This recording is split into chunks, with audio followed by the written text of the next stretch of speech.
Da bismo je mogli koristiti tokom zime, a sve i do iduće mlade krompire, krtolu, kako se i zove plod krompira, moramo pravilno skladištiti.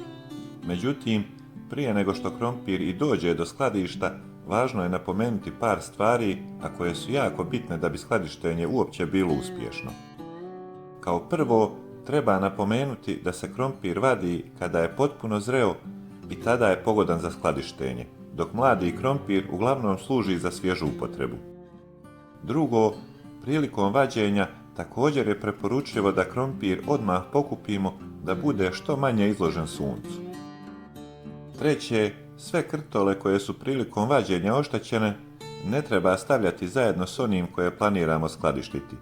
Njih posebno sakupljamo i možemo ih prve upotrijebiti.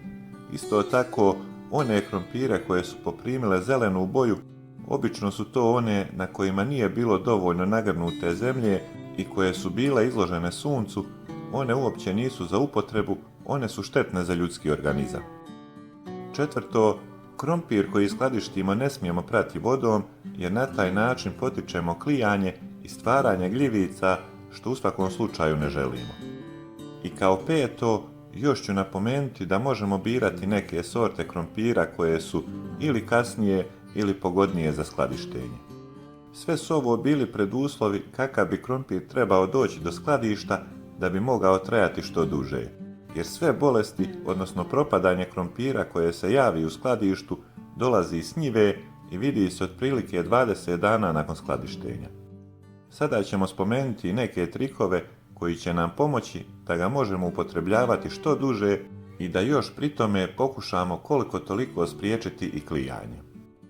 Ako ne uzmemo u obzir skladištenje u komorama, gdje se obično skladišti industrijski krompir, najbolja je opcija podrum koji se barem većinom nalazi pod zemljom.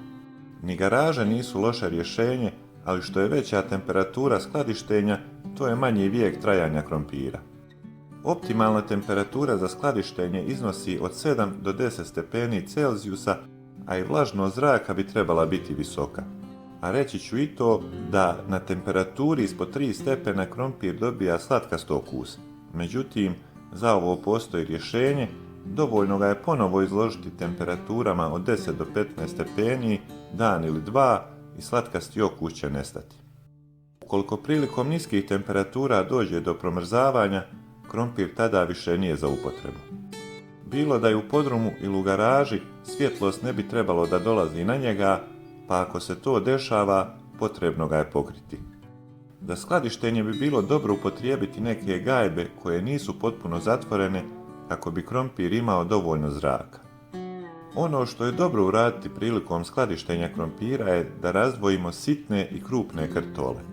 Sitni krompir zbog manje količine vode u sebi ima znatno manji rok trajanja i njega možemo koristiti odmah, a krupni bi trebalo ostaviti za kasnije. Da bi spriječili klijanje, u gajbu s krompirom možemo staviti jednu jabuku u sredinu. Ako je gajba ili kutija veća, mogu i dvije, ali obratite pažnju i nemojte staviti previše jabuka. Jabuka ispušta prirodni plin etilen koji spriječava nastanak korijena i proklijavanje krompira i do 2 mjeseca. Za ovaj video toliko, ako vam se svidio lajkujte ga i preplatite se na kanal Okusi prirode, a do sljedećeg lijep pozdrav!